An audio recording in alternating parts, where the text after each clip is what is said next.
আরে বস ভালো তো। তো hello guys, welcome back to my another craze video. শুরু করলাম আরও একটা নতুন ব্লগ। ব্লগ এগুলোকে ব্লগ বলে ভাই। বন্ধুরা, কালকে আমার এক্সাম, সে কারণে একদমই আমি সময় পাইনি পড়া বাদ দিয়ে মোবাইল ঘাটার জন্য। কি আশ্চর্য কথা। তো যাই হোক, বিকেলবেলা এখন কিন্তু একটু মাইন্ড ফ্রেশ করতে চলে এসেছি। এখন কিছু গান শুনবো এবং কিছু সিনেমেটিক শট দেখাবো তোমাদের, এবং ঘুরতে চলে এসেছি কিন্তু নদীর ধারে। তো চলো সিনেমেটিক শটগুলো দেখতে থাকো আর কী করবে।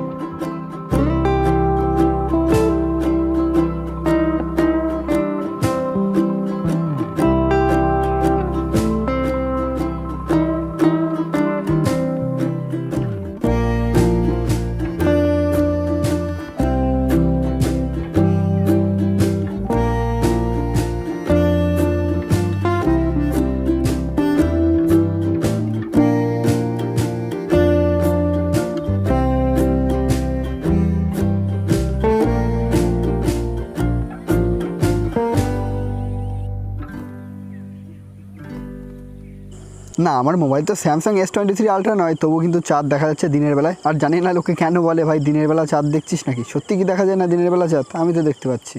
তো গাইস, ফাইনালি কিন্তু আমার মাইন্ড ফ্রেশ করা কমপ্লিট। এখন যাচ্ছি বাড়ির দিকে, এবার গিয়ে একটু পড়তে বসতে হবে তাড়াতাড়ি। আর মাইন্ড ফ্রেশ হয়ে গেছে, তাও একটু মেডিটেশন করতে হবে, মানে প্রোগ্রামিং করার জন্য সব কিছু মাথায় একবার। তো চলো পড়ার সময় গিয়ে দেখা হচ্ছে, টাটা। বন্ধুরা, পড়তে তো বসে গেছি, কিন্তু যেহেতু আমার বই আগে থেকে পড়া ছিল না, সে কারণে আমি যদি বই থেকে পড়ি তাহলে এক্ষুনি এই পরীক্ষার সময় কিছুই মাথা ঢুকবে না। তাই ChatGPT ইউজ করেই, মানে আর্টিফিশিয়াল ইন্টেলিজেন্সকে কাজে লাগিয়ে পড়াশোনা করছি। কেন ভাই, প্রযুক্তি এসে গেছে, প্রযুক্তিকে কেন ব্যবহার করবো না? তোমরা কারা কারা ChatGPT ইউজ করছো তারা অবশ্যই কমেন্ট বক্সে জানাও। তো বন্ধুরা, মোটামুটি পড়াশোনা কিন্তু কমপ্লিট করা হয়ে গেছে, আর মোটামুটি বেসিকটা শেষ করেছি। পুরোটা আমি কমপ্লিট করতে পারিনি ভাই, মানে সারা বছর পড়ি না, আর পরীক্ষার সময় এসে পড়লে হয়।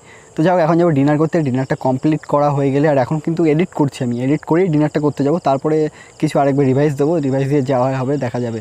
মোটামুটি 5 নম্বর হলেই হবে। আর বাই দ্য ওয়ে, এখানে ভাই দেখো, জাস্ট একবার চাঁদটা একবার দেখো ভাই, অসাধারণ লাগছে ভাই। ওপি লুক, ও ভাই, চাঁদনি রাতের লুকটা যা লাগছে না, ওয়াও ভাই, সত্যি অসাধারণ লাগছে। আর চারিদিকে কিন্তু আলোয় আলো, মানে কীভাবে দেখাবো, আমি মোবাইলে অতটা ক্যাপচার হচ্ছে না যদিও, বাট সত্যি এখানে মানে পুরো দেখতে পাচ্ছি দিনের মতো। আমি কিন্তু পরিষ্কার সব কিছু দেখতে পাচ্ছি ভাই, আলাদা একটা অনুভূতি। আর এই রমজান মাসের চাঁদটা ভাই সত্যি অসাধারণ লাগে আমার, অসাধারণ ওপি ভাই। তো বন্ধুরা, যাই হোক, ইচ্ছা থাকলেও কিন্তু আমি ব্লগগুলো সেভাবে ইন্টারেস্টিং করতে পারছি না, তার কারণ তোমরা জানো যে আমার পরীক্ষা চলছে, এক্সাম চলছে। আর ভাই সারা বছর পড়িনি, একটু পড়তে তো হবে এই সময়টা। তো যাই হোক, একটু অ্যাডজাস্টমেন্ট করে নেবে তোমরা। আর এই মানে ব্লগ হিসেবে আমি আপলোড করছি না, এগুলো স্মৃতি হিসেবে আপলোড করছি, যে কোন দিন কী করেছিলাম, লোকে যেমন ডায়েরি লেখে না, ঠিক সেভাবেই আপলোড করে যাচ্ছি। তো যদি একটু হলেও ভালো লেগে থাকে তাহলে অবশ্যই লাইক কমেন্ট শেয়ার করে দেবে। আর দেখা হচ্ছে কালকে আবার একটা ব্লগ নিয়ে। টাটা। কালকে কতটা ব্লগ করতে পারবো জানি না, কেননা কালকে তো মোবাইল বাড়িতে রেখে যেতে হবে, কেননা আমার ওই এক্সাম সেন্টারে মোবাইল নিয়ে যাওয়া একদমই ভাই নেই। মানে গাইঘাটা কলেজে দুজনে মোবাইল ফোন নিয়ে গিয়েছিলো, তাদের নামে FIR করে দেওয়া হয়েছে। তাই আমি অতটা রিস্ক নিতে চাই না, মোবাইলটা বাড়িতে রেখে যাবো। তো দেখা হচ্ছে কালকে সকালে আর একটা ব্র্যান্ড নিউ ব্লগ নিয়ে। Tata, good night.